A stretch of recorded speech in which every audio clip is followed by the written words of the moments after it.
Across Africa, a new wind is blowing. From the streets of Ouagadougou to the halls of the African Union, voices are rising to demand a break from the shadows of the past. For decades, former colonial powers, especially France, shaped African politics, currencies, and resources.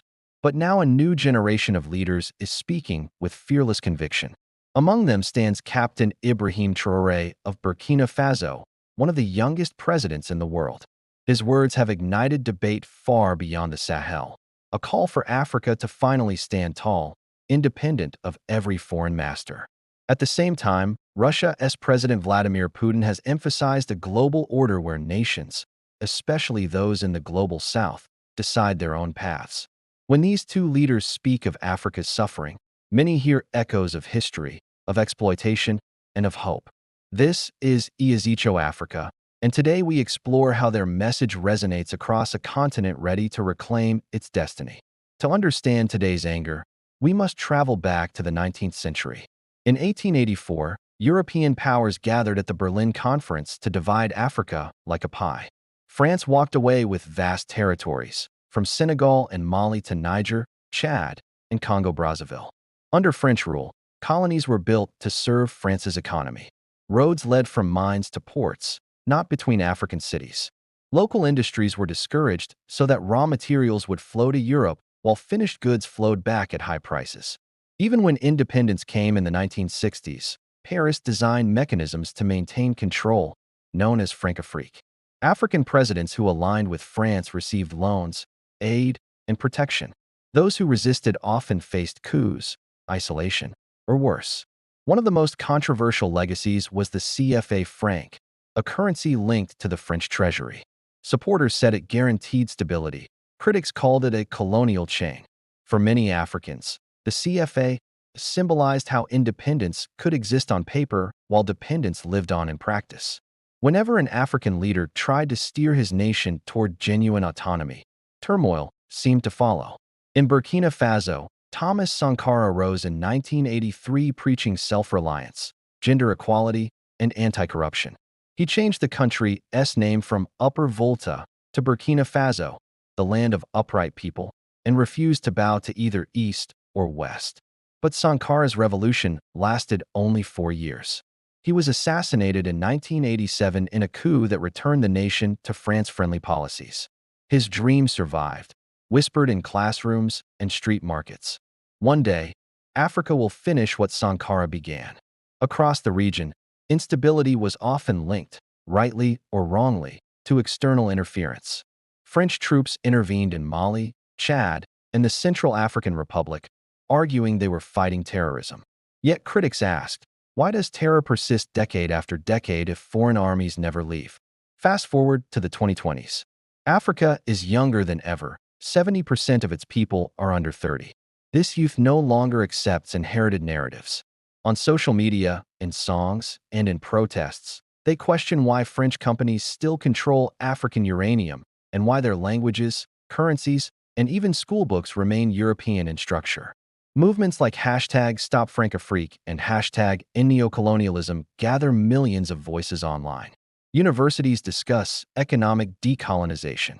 Artists paint murals of Sankara beside Nelson Mandela, Patrice Lumumba, and Kwame Nkrumah. Out of this wave came a soldier who spoke like a revolutionary, Ibrahim Traoré. Born in 1988 in western Burkina Faso, Traoré joined the army young. He witnessed years of insecurity as extremist attacks ravaged villages. He also saw how foreign aid often arrived with political strings attached. In 2022, amid frustration with corruption and weak leadership, Traoré led a popular military uprising. Unlike typical coups driven by personal ambition, his speech struck a different tone. He spoke not of power, but of restoring dignity. Our people have suffered enough. The wealth of Africa must serve Africans first. Under his leadership, Burkina Faso sought new defense partners, expelled foreign troops that operated without clear results, and emphasized unity with neighboring Mali and Niger. To many youths, Traoré became a symbol of African confidence, a continuation of Sankara's dream reborn in the 21st century.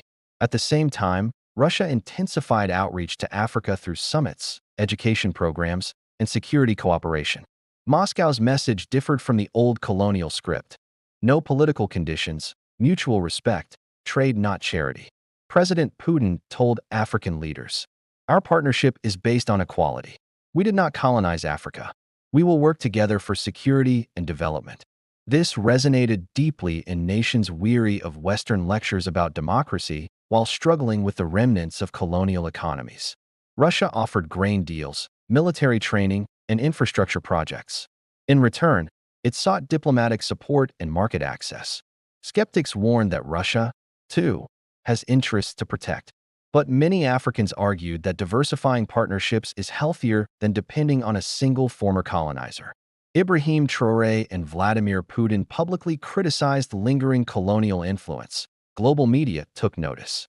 Traoré declared that Africa's poverty is not a natural condition, but the result of a system built to exploit. Putin, in several speeches, accused Western powers of double standards, pointing out that resource-rich regions remain poor while wealth flows outward. They didn't name France alone, but the historical context was clear. Their statements challenged an entire geopolitical order, one where the global North dictates and the global South obeys. The reaction was immediate. Western commentators accused them of spreading propaganda. African youth applauded them as truth-tellers. For millions online, clips of Traoré's fiery speeches became rallying cries for African pride and sovereignty. In 2023, Burkina Faso joined Mali and Niger to form the Alliance of Sahel States, AES, a regional bloc committed to mutual defense and economic independence.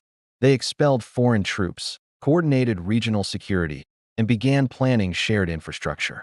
To outsiders, it looked like rebellion. To locals, it felt like liberation. Citizens marched with flags reading Afrique Libre 2025.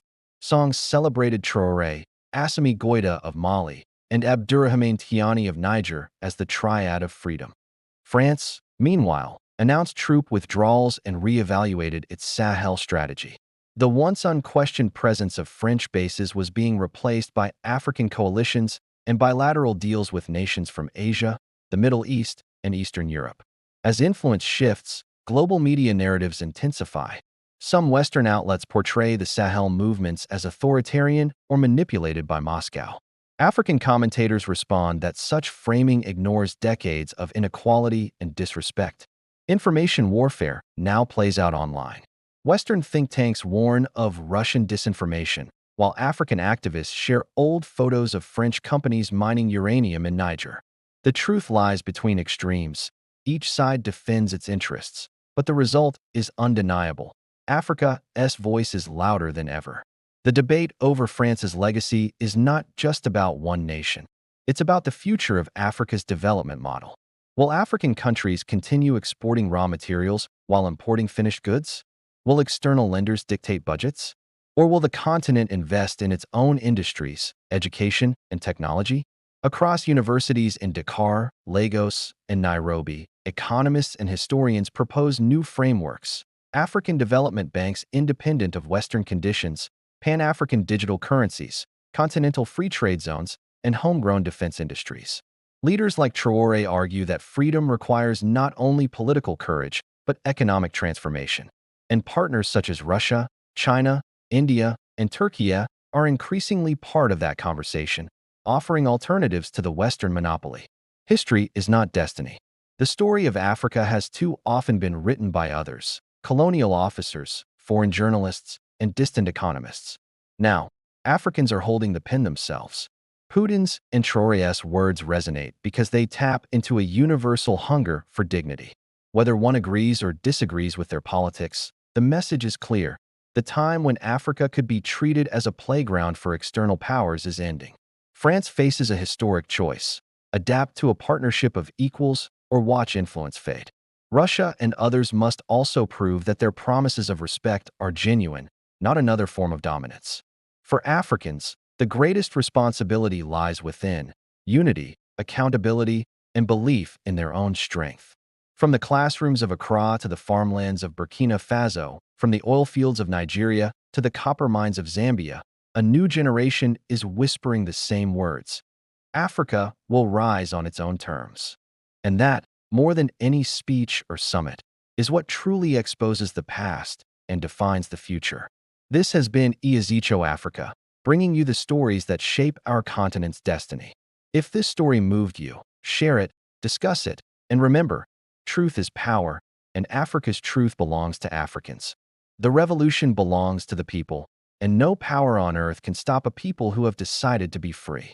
Captain Ibrahim Traoré, globe showing Europe, Africa, Africa will rise again.